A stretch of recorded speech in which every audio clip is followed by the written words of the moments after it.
और चलिए आपको कार्यक्रम में लेकर चलते हैं जयपुर लिटरेचर फेस्टिवल में, जहां पर अलग अलग सेशन हो रहे हैं। आपको ये तस्वीरें दिखा रहे हैं कि उन्होंने मुझ पे भरोसा किया।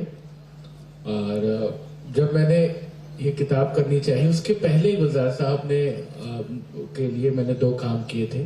उनके फिल्म गीतों का एक मजमुआ बना था मीनों से दिल, और नॉन फिल्म सॉन्ग्स तो नज़्में थी यार जुलाए, दोनों मैंने एडिट किए थे।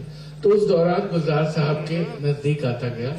मैं हर मंच पे कहता हूँ, जिस उम्र में मैंने काम करना शुरू किया, 20-22 साल की उम्र थी, 14-15 साल लगे, और अब सब लोग एक बरगद का पेड़ हो चुके थे, चाहे वो लता जी हैं, चाहे वो गुलजार साहब हैं, चाहे बिस्मिल्लाह खान साहब।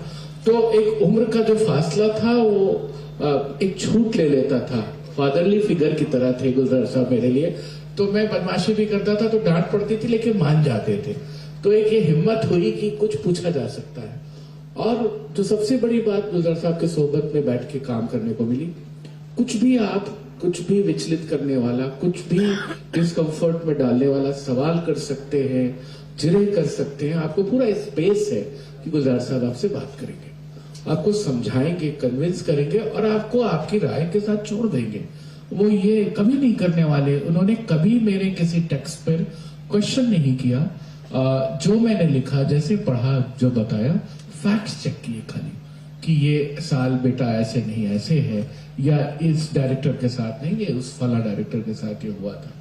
तो काम करते समय जब मैंने काम शुरू किया तो मेरे हाथ पांव फूल गए कि एक ऐसा शायर जो फिल्म गीत भी लिख रहा है, पटकथा भी लिख रहा है, संवाद भी लिख रहा है, असिस्टेंट डायरेक्टर भी है, फिर उसके बाद फिल्में भी बना रहा है, गीत भी लिख रहा है, मतलब, और कहानियां भी लिख रहा है, PWA की मीटिंग्स में भी जा रहा है, वहां कोई जिरह हो रही है तो उसका जवाब वो बहस से ना देकर के कहानी लिख कर रहे हैं।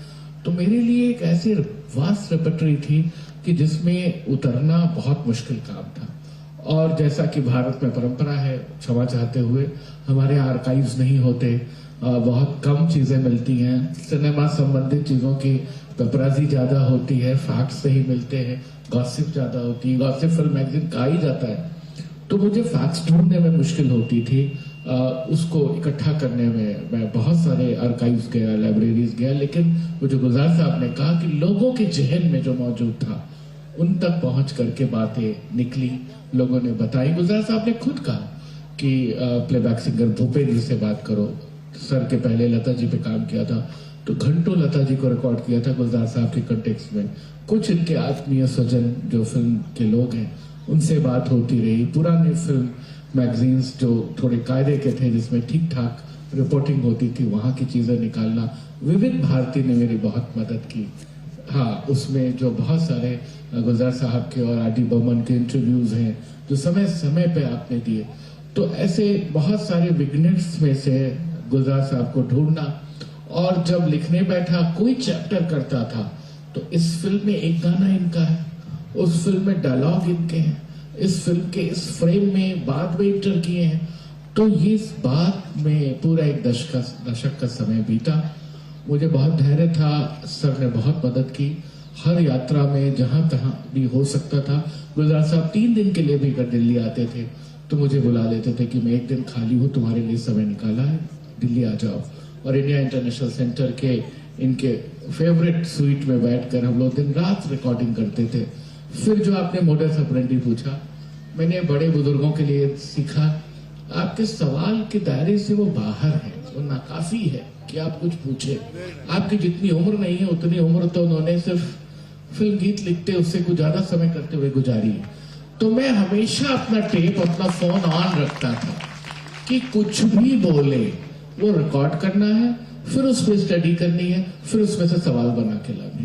तो मैं हमेशा वॉचफुल रहता था, देखता रहता था किससे क्या बात कर रहे हैं। इनके फेवरेट इनके मित्र हैं, पेंटर हैं, गोपी गजवानी जी। गुलजार साहब ने उनको डिनर पे बुलाया और मैं रिकॉर्डिंग करने पहुंचा था इंटरव्यू का। तो पता चला इंटरव्यू तो किनारे लग गया, गोपी गजवानी और गुलजार साहब आपस में बात करने लगे। तो 2 मिनट के बाद मुझे लगा कि ये तो बहुत शानदार बात हो रही है। तो मैंने उस टेप को ऑन रखा, और ये 2008-9 की बात है, और ये लोग बात करते रहे, मैं रिकॉर्ड करता रहा। जब रिकॉर्डिंग हो गई, डिनर उनर हो गया, तो गुलजार साहब ने कहा, अरे आपका तो आज इंटरव्यू रह गया, कल करें।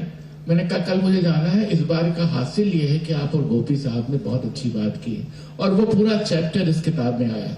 तो मुझे लगा कि किसी बड़े शाहकार कलाकार, हरफन मौला शायर और बहुत एक ऐसे तजुर्बेकार इंसान जिसने पार्टीशन भी देखा है, जिसने यहाँ पे आके संघर्ष किया है, जिसने भाषा की बाउंड्रीज को मिला दिया है, हिंदी उर्दू के बीच में कहीं हिंदुस्तानी जुबान बोलती है, कहीं कोलोकियल लैंग्वेजेस में, बोलियों में, गीतों में आप जाइए।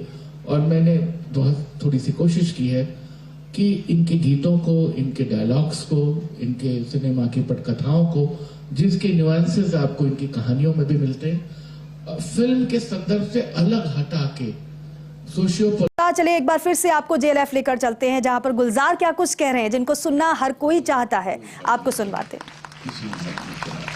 तो that's the place of your fine art. तो मैंने वो एक्सप्लेन करने के लिए वो कहानी लिखी थी। अब मुझे थोड़ी थोड़ी याद आ गई तो मैं बता दिया। हो सकता है मुझे याद न रहती, लेकिन कुछ ऐसा ही था। नहीं, बिल्कुल ठीक कह रहे हैं सर। और सबसे मजेदार बात क्या थी कि कोई गाना था तो मैं उसका कंटेक्स्ट जानना चाहता था। एक होता है कि फिल्म स्क्रिप्ट में ये गाना फिट है, नायिका को ऐसे करना है, नायक को ये करना है, म्यूजिक, परकशन सब कुछ डिसाइडेड है। लेकिन कुछ कुछ गानों में बात आती थी कि ये कैसे आया। एक इनकी फिल्म है किताब, उसमें इन्होंने बहुत सुंदर ढंग से एक लोरी इस्तेमाल की। हरी दिन तो बीता रात हुई, शाम हुई रात पार करा दे, काल तो बीता कूल पार करा दे। तो उस लोरी पे बात की गुलजार साहब से। या बिमल राय की एक कम प्रचलित फिल्म है प्रेम पत्र, उसमें एक गाना है सर का, सावन की रातों में ऐसा भी होता है। तो मुझे फिर वो उसके पीछे का एक्सकवेशन मजेदार लगने लगा। मुझे लगा कि हर गाने की एक स्टोरी है और उस स्टोरी में म्यूजिक कैसे है, उसमें रागदारी कैसे है, उसमें किस तरीके से उस समय काम हुआ होगा, म्यूजिक सेटिंग कैसे हुई होगी, किस वजन के शब्द, किस बात कैसे किया आपने। तो बहुत डिटेल में गुलजार साहब ने मुझे बताया। और मुझे लगता है कि मैं हर मंच से कहता हूँ, मैंने सर पे काम किया, लता जी पे काम किया, आप लोगों पे एक किताब मुकम्मल नहीं है। अगर गुलजार साहब के ऊपर किताब लिखनी हो, मैं टॉपिक सुझा सकता हूँ आपको कि एक गुलजार एंड आर.डी. बर्मन पे काम करिए, एक गुलजार और सलील चौधरी पे काम करिए, एक गुलजार और बिमल रॉय पे काम करिए। इतना वास्ट है, एक्सपीरियंस इतना वास्ट है, इतनी सारी कथाएं हैं, उपकथाएं हैं, उसमें इतने उतार चढ़ाव हैं, इतने अपहीवल्स हैं, इतनी दर्द है। और जो आज भीड़ सामने खड़ी है, जो जनता प्यार से खड़ी है, वो सफलता देख रही है। जो असफलताओं के ब्यौरे हैं,